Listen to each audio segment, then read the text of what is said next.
move on, and as we come closer to wind down this year, let's take a look at how D Street has performed, which are the stocks and sectors that were outperforming the benchmarks this year. Sneh is here to take us through the entire roundup.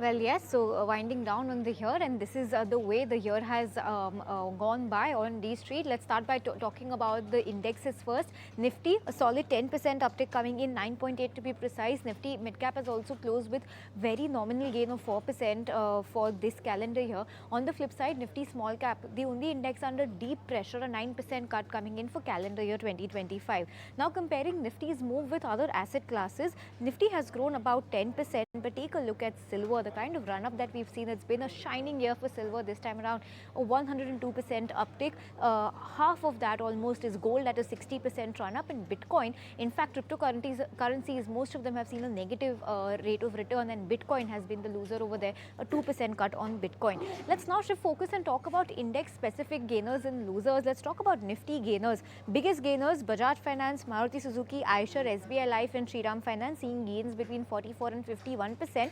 On the flip side, let's talk about the top Nifty losers of the year gone by. Trend, Tata Motors PV, TCS, Infosys and Power Grid seeing cuts between 14 and 43% lower on a year-on-year basis in their stock price move. So yes, these are some of the top laggards.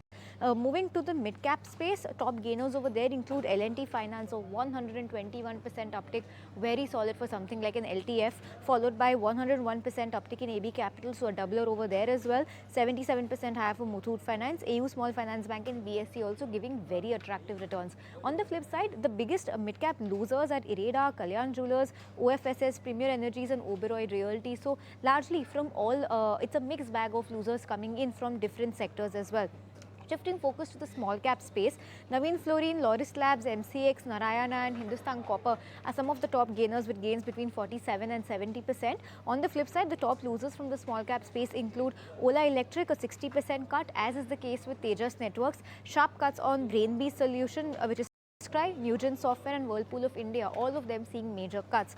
Sectorally then, it was the year of the Nifty PSU banks, a 25% uptick coming in, followed by 21% in auto, metal, banks were also not too far away. On the flip side, the year is the sectors that are going to be ending in the red for the year gone by, Nifty Energy, Pharma, FMCG, IT, and the top loser this year is Nifty Realty, an 18% cut on that index on a year-on-year basis.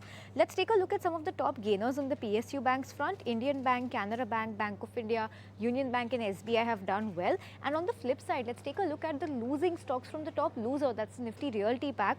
Anantraj is down 41% on a year-on-year basis, followed by Brigade, Oberoi, Godrej Properties as well as Lodha Developers. Moving away from equities, let's talk about what the FII and DII activity has been for the year gone by.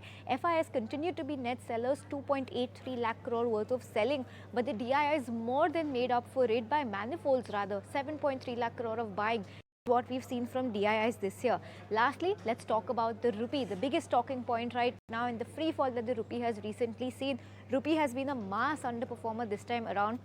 The Russian ruble has done very well, a 48% growth on a year-on-year basis, followed by the currencies of Brazil, South Africa, Malaysia, Thailand, Taiwan, Philippines, and in fact, Philippines, Indonesia are on the negative front, and then you have the Indian rupee seeing a 5% cut on a year-on-year basis. So that's the way this year has ended up. Some commodities and equities have done very well. On the flip side, there has been immense pressure on the other end of the market from across indices. So that is the wrap on 2025. All right, thank you.